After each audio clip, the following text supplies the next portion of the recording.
The wind so strong it even tore off siding of their home. Now I want to move aside here to give you a look at this pile. It's some of the only items remaining.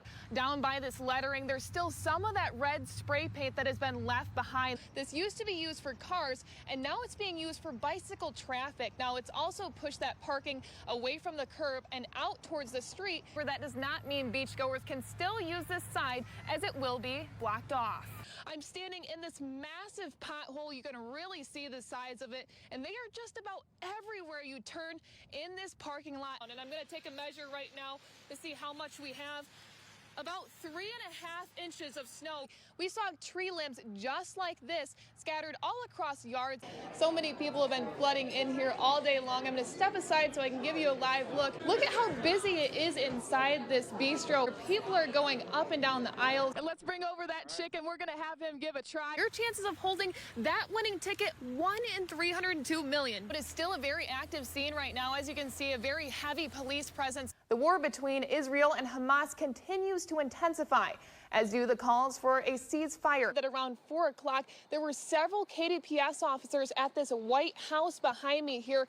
They were standing right outside of it and shouting at an individual inside to make themselves be known. The balance between paychecks and price tags is off, way off. While glancing down at your phone while traveling 55 miles per hour, you can go the entire length of a football field. It's one of many schools in the area that had to bring their outdoor activities indoors due to that scorching hot heat. So excited for this fireworks show, and you can see I'm standing up here. They've been setting up blankets and chairs all day long, getting prepared. It's almost impossible to not hit a pothole going down this stretch of road. When police arrived on scene, Johnny Edwards surrendered himself to them. Police have confirmed that Taylor was stabbed multiple times, including in the face. One of the biggest arguments in this trial is whether Hunter had enough time to see Bailey when she was crossing the street. A woman testified today saying that Jeff Kucharski raped her and then threatened to kill her if she told anyone anything. This year, KPS and other community leaders are making sure they squash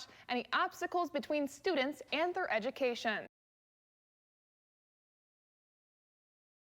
The family tells me they have experienced an overwhelming support from community members near and far, even some out of state, mailing them personal letters. They're still feeling the pain from losing Jack. However, they want their son's name to never be forgotten and tell me they wish that there were more caring people in the world just like him. He was called home early.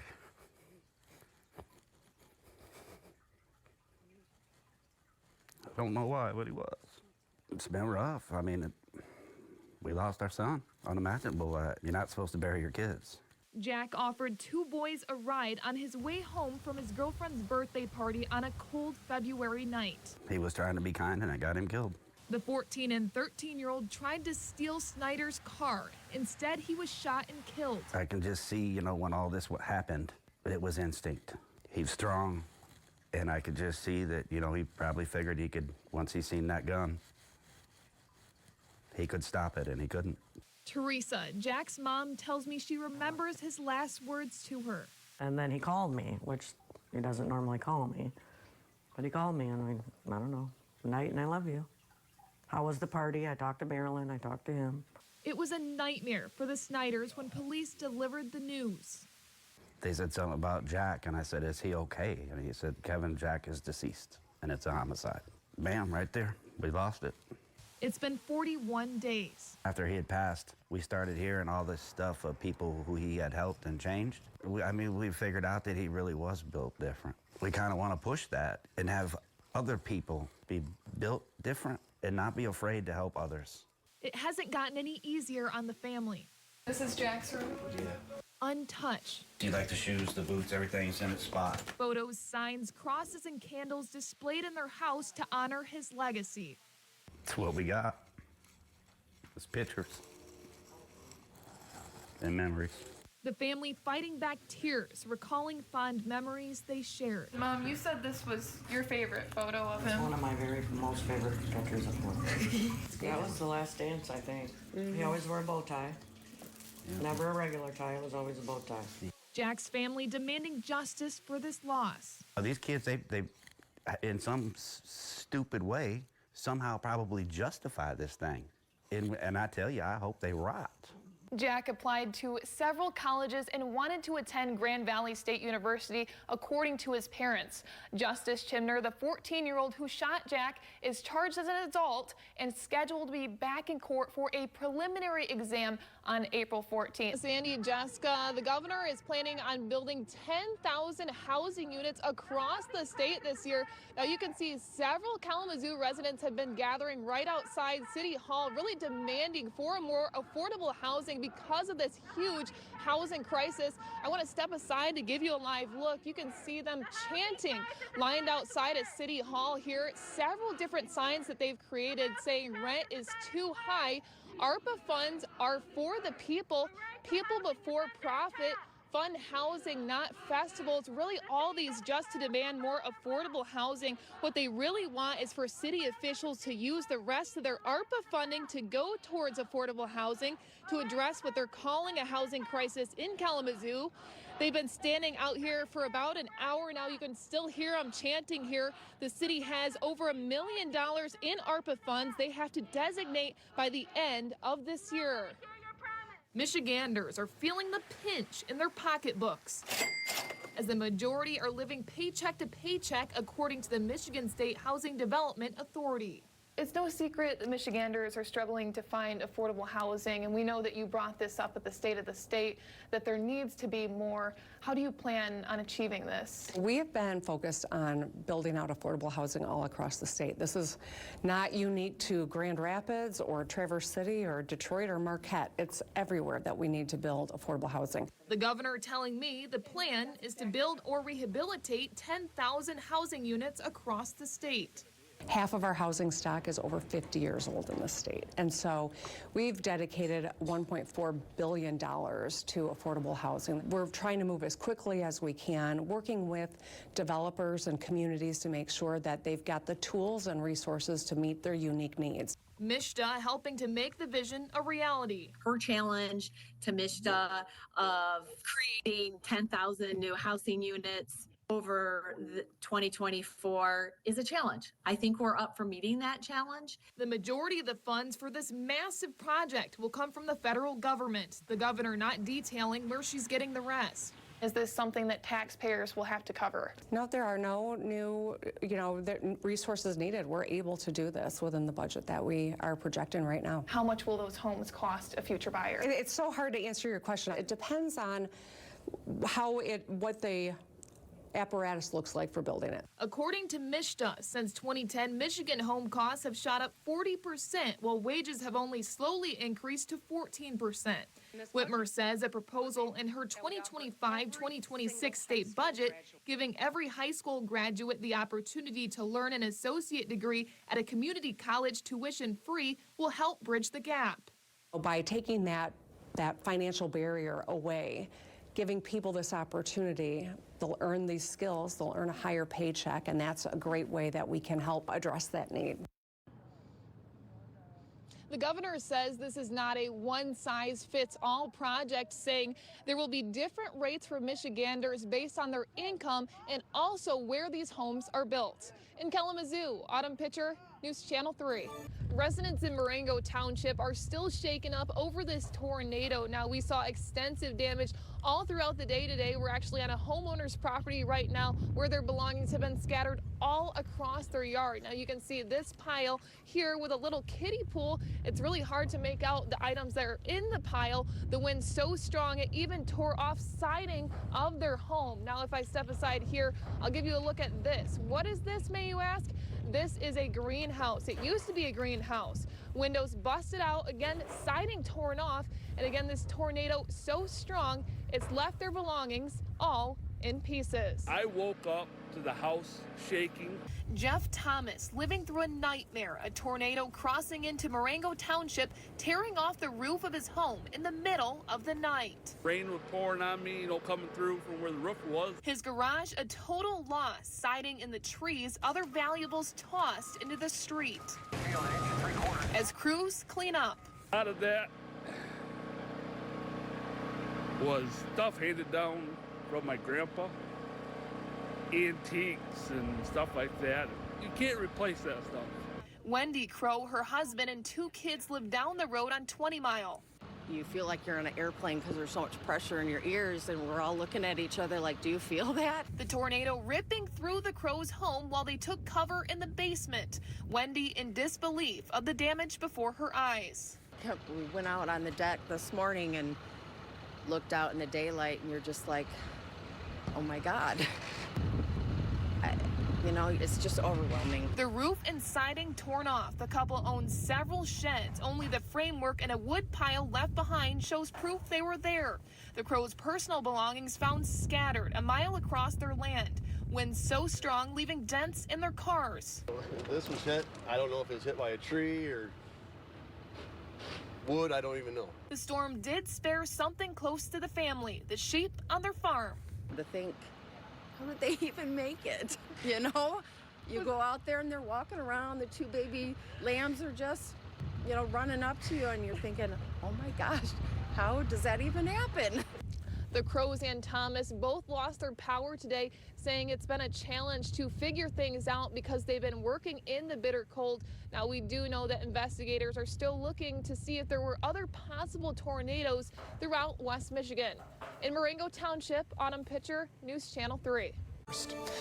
4 days later, and the search for answers continues after police found a 36-year-old woman dead in her Kalamazoo home on North Church Street. A medical examiner determined that Shauna Redden was fatally shot.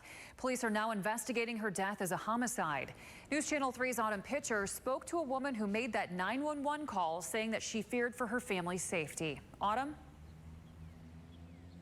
Yes, Jasmine Van Ostrin lives on the lower level of the duplex. Now, she tells me she noticed something was wrong right away when she noticed a foul odor coming from above. Now, police say that Redden had died several days before they were able to find her. We had seen her every day, literally, like every single day. We would talk to her out here. We were gonna swim the other day. I don't know. And then one day it just went quiet. And we just didn't hear her, we didn't see her. Jasmine Van Ostrin recalls the days leading up to Redden's death. She and her children had just moved into the lower level of the duplex a month ago.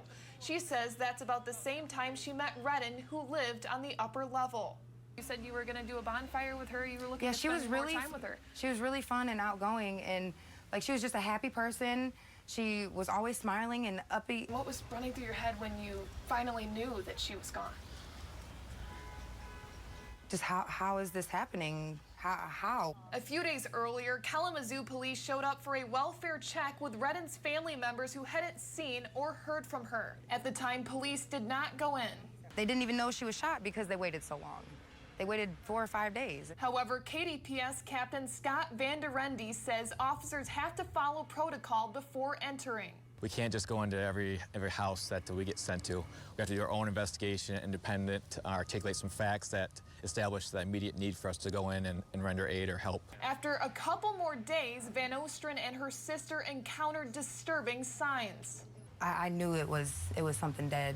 I was hoping it wasn't her, but I never smelled that smell before. Coming through the vents, she now covers. Police finding Redden's body in her bedroom, marking the 12th homicide in Kalamazoo this year, surpassing 11 in 2022. A medical examiner determined Redden was killed by gunfire. These bullet holes were found on the left side of the home. And they took samples of the house where those bullets were. Yeah, they took the whole siding right there. Van Ostrin fearing for the safety of her 2- and 5-year-old children inside. It's really scary because just the thought of it could have been random, and my kids sleep 5 feet below where she was. So, like, if that bullet would have been down a little bit more, or if it is random, what if it happens again? A family friend tells me Redden enjoyed these small things in life, including cooking and spending time with her friends and family, especially her nieces and nephews. Now, police could not speak on the specifics of this case right now, as this investigation is still ongoing. Live in Kalamazoo, Autumn Pitcher, News Channel 3. Since 1980, there have been over 14,000 unsolved homicides in Michigan, according to prosecutor Gilbert. Battle Creek detective Chris Rabbit tells me digital and forensic evidence can only go so far in these homicide investigations, saying the missing piece is the witnesses coming forward. Battle Creek resident Tracy Cummings has 3 children she loves dearly. In 2018, she lost her youngest, Joseph Bowser, shot by an unknown killer. I want somebody to say something. Come forward for us, for Joe. 5 years later, she's still waiting. It's like every day you're wondering, a lot of sleepless nights. Sometimes I'll wake up and just be in tears. It's just hard to know that he's not here with me and someone out there knows what happened to him and they won't give the respect to me and him.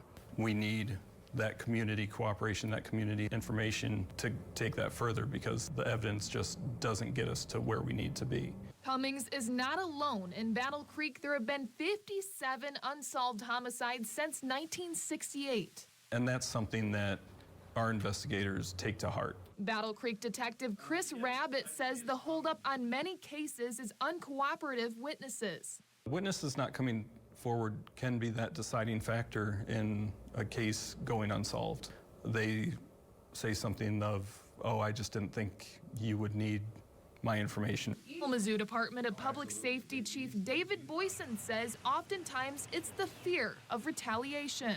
As gun violence started to increase and then there was a lack of trust in law enforcement across the country, fewer and fewer people would come forward. They don't like to give statements to the police because they could end up in court. 5 out of the 8 homicides in Kalamazoo this year remain unsolved, including Marcus Pierce, who was shot on Mother's Day. From an investigator's perspective, it can be frustrating when you know the information's out there, you know that there were people that saw or heard or know something. Saturday's shooting at Spring Valley Park is another example. 35-year-old Marcus Tillman shot to death. There were hundreds of witnesses. No one gave police any tips. We are getting some information on that, so it makes it harder and it just takes a lot more time to build enough probable cause to get a warrant to make an arrest. The families of loved ones caught in the middle still demanding justice. We've been having a lot of violence in Kalamazoo. They need to put the guns down. And when I say I want justice for my dad, and I also want justice for my son and all the rest of the families. Rabbit says since Bowser died in 2018, the police department has solved nearly every homicide with the exception of one in the fall of 2022. Chief Boyson says he understands the fear of coming forward as a witness, but says there are ways to do so without being named, including submitting a tip through Silent Observer. Adding Ring cameras videos have helped the most. Live in studio, Autumn Pitcher, News Channel 3. We begin with breaking news out of East Lansing as Michigan State head football coach Mel Tucker has been suspended amid an ongoing sexual assault investigation. The now 17-year-old who shot and killed 4 classmates and wounded 7 others in 2021 will spend the rest of his life behind bars without the possibility of parole. Weekend gun violence strikes multiple states with reports of several deadly mass shootings in the last 48 hours. Second warmest Christmas. So. And I remember the first, 1982. My dad was telling me about this because he wore a swimsuit outside on Christmas Day, and he had a photo taken for sure to document it, so I cannot forget that day. Yeah, I mean, 65 in December, it does feel like, you know, beach weather almost. If that happened in June, it'd be a different story. It feels like it's 85 out there today. Colin, thank you. Such a beautiful transition from summer to fall this year. It really has been. Israel's prime minister announced today the country will expand its ground offensive in Gaza in the coming days, despite growing international pressure to stop the fighting. I have 2 dogs, and right now it has been wet and muddy outside. So every time I've been letting them in, I gotta wipe off all the paws. Muddy paws. Just in time for them to want to go right back out. That's dog life, right? Yeah. Thank you. Police say 1 person is dead after a car crash this morning. Kalamazoo Public Safety reports it happened around 11:40 a.m. on North Church Street and only involved 1 vehicle. The disaster is the deadliest U.S. wildfire in more than a century. Let the dogs right back they came. Yeah, a sign of that humidity. Mommy, let me back in. A 40-year-old Muskegon man was arrested today after a 6-hour standoff with police. Police are continuing to investigate tonight after a 15-year-old boy died in a shooting in Benton Harbor.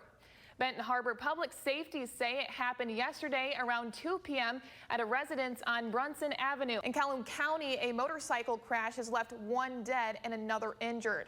Calhoun County Sheriff's Office reports it happened around 4 p.m. this afternoon on Michigan Avenue near Limit Street. Deputies found one motorcycle with 2 individuals off the side of the road.